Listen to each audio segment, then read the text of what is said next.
Welcome back. Well, today we have on someone who's familiar with you, Diane Masson. She is the author of this book, Your Senior Housing Options. And nice to see you here today. Why don't you introduce a guest that you brought along, Sheila? This is Sheila Christensen, and she's one of the residents at a continuing care retirement community and chose to plan ahead. All right, very good. Now, as far as planning ahead, I know you've talked about that.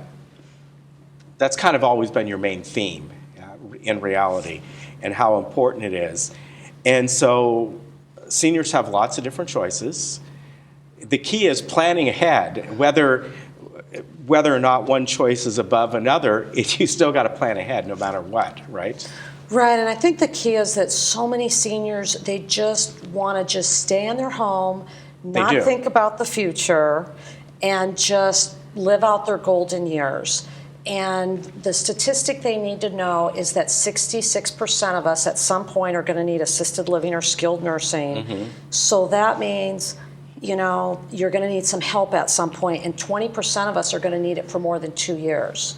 Okay. So the choice is either plan ahead, where you actually choose to put yourself in a more supportive environment that as you age, your environment will support you, or you wait for a crisis, and if you're waiting for a crisis to happen, it ends up costing you more money, it becomes more stressful for you, your family members, and you end up becoming a burden to those, that you love, your family members and your neighbors and things like that as somebody's declining. And they struggle, and it's really hard. And I don't like to see seniors struggle. Right. I think one of the hardest things is, one, just thinking about planning ahead for many, many different things, even if it's people plan ahead for when they pass away. It's hard to think about in those terms. But for a lot of people, it may be a struggle to, when you're talking about planning ahead, it's one thing having a plan. It's another thing having the ability to put funds away. That's, as you know, there's probably a lot of people in this community and beyond who are just on some sort of an assistance program, just on Social Security. Maybe prior to that, they never did plan ahead. So that's kind of a struggle for them as well, right? It can be. Yeah. It can be. Yeah. Now, Sheila, you've lived here in Laguna Woods for many years. 15 years. Loved it. How many? When was that? We just moved to our retirement community, new one, at the end of July. Oh, okay. So we've been there about 7 months. So you're quite recent being here in Laguna Woods. Yes. I still come over, still take classes from Saddleback. Oh, very I good. have friends up and down the beach cities and here, Yeah. surrounding community, and I still keep up with everyone, still do the same life I had. That's fantastic. Yes, it so is. when you started looking around, did you plan ahead? Was it over the last just couple of years, or how did you plan ahead, and how did you figure out what was going to be When right we for you? came Is here- it for you and your husband? My husband, Okay. right, Jim. When we came, and I'm 73 and he's 74. Okay. So you're relatively young. Yes, we are. Yeah. And You are. Yeah, we definitely. love this place and use the facilities, Yeah. and we still could. But we had a variety of friends who were many different ages, and quite a few seemed to be older.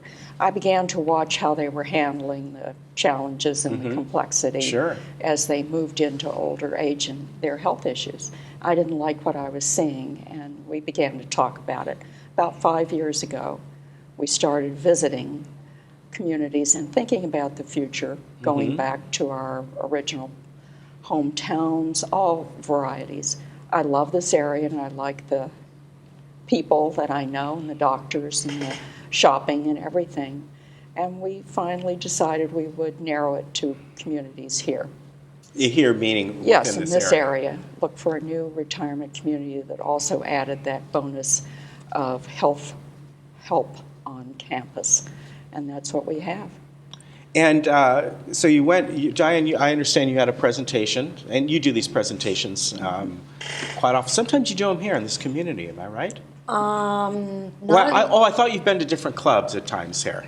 I hope to. Okay, I thought for some reason you were part of it, but you did your presentation up at Freedom Village. Yes. And then, Sheila, you made I know. your We saw an decision. apartment, had lunch, saw an apartment, and listened to Diane. And I wanted to elbow my husband and say, she's talking about us. We looked at an apartment and thought, boy, we could live here. And told the marketing woman who was taking us around, I think this is it. And she said, well, you know, you want to go home and sit down and think about this and talk about it. Mm-hmm. And that night we looked at it from the point of view, why shouldn't we go now? Why shouldn't we make this move? This is what we are going to do. We've made that decision. Mm-hmm. This is a place that's great. We like what we hear, the reputation, the ratings. Why can't we do it now? And we decided to do it. And Yeah. we've been very satisfied. And what were some of those deciding factors? Just the deciding factor, Yeah. really that's a two-part question. One is the decision to move on to a facility Yes. like that, a continuing care facility, and then the decision to pick out the place that you went. And one of the side things that I want to mention is that here, even in the village, a lot of people have the impression that there's assisted living here, even at the towers. Yes. And of course, you get your Yes. meals there or your Yes. dinners there, but it's not Yeah. assisted living here. Yes.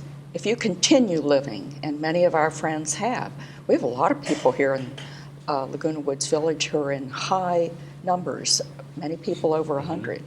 Health issues and concerns, and the idea that you could have assistance and health care right where you live. Yeah. The fact that we no longer wanted to cook, to maintain our place, to deal with a plumber. Yeah. You can get help here, and you can get names, and people are willing to drive you places if you're sick or if you have a broken leg or something. But it's going from situation to situation, and that's what we began to see. It isn't for everybody. Some people would never want to make this choice that we have, but we are very pleased that we made it. Very happy about it. Yeah. And Diane, you do presentations up there quite often, right? Or when's the next one coming? I do. The next one's actually tomorrow Oh, at Freedom okay. Village, and that one's sold out. But we do have some availability for the one on St. Patrick's Day. Okay. So- And we don't want to use the word sold out as that you have to pay to go. No, we should that's say it's true. filled up. It's filled up. All the seats are spoken for. That's okay. true. Yes. But the next one is It's- St. Patrick's Day? Yeah. Oh, great. Okay. And our executive chef Hugo's making corned beef and cabbage, which he's making for all the residents, and he's going to make for the people that come and see the presentation as well. And people can have an opportunity to have a little tour, take a look around. They can meet Sheila. I They can wanna see what's throw that going in. on. The food is great. Okay. So, Oh, yeah, that's what I hear. Yeah. In fact, we had him on our show here once a long time ago. So obviously that's March 17th. March 17th. What day of the week is that? I don't know. I'll have to look at my Thursday. calendar. A Thursday. It's Okay. a Thursday. Thank Yes. you. But St. Patrick's Day obviously is March 17th. I like corned beef and cabbage. Maybe I'll come up there. You're going to have to wear a green bow tie that day. I will. Sure. Yeah, I'll wear something green. sure. Be proactive. Come and take a tour yourself. Start thinking about the future. Yeah, you really need to do that in one form or another. It's, as I was saying, that people seem to put that off, and I think for a variety of reasons, because you don't want to think about the days when maybe you don't have the same capacity you used to. But that's going to happen to everyone, let's Yes. face it, pretty much everyone. So you should think about things like that. And I think it's just important that seniors educate themselves. Just Yeah. as Sheila and her Exactly. husband Jim Available. took 5 years, just take a look, come find out, come learn, and Yeah. see what the options are so that you're not waiting for a crisis. Definitely. Your book is, you can get it on Amazon, am I right? Yes. Okay, and that's very easy. Just go to Amazon.com, or is there a Kindle edition? There is. There is. All right. I'm a digital book guy, so there you go. You can get a Kindle edition if you want. Nice to have you both on. A pleasure to meet you. Thank you. Oh, your website, tipstoseniors.com. Yes. And they can get the book through there, right? Yes. Just click on the link and do all that. So, hey, it's really nice to Thank you. meet you here. Pleasure. And I hope you and your husband have just a great future up there at Freedom Yes. Village, and maybe I'll see you again. Okay. All right, we appreciate it. Diane, always good to see you. All right, great to Diane see and you I as are going well. to meet up at Disneyland one day. Okay. All We're right. big Disney Wonderful. fans. All right. Pleasure. You are too, aren't you? No, I. Oh, okay. All right, we got to get going. We'll be right back. I thought you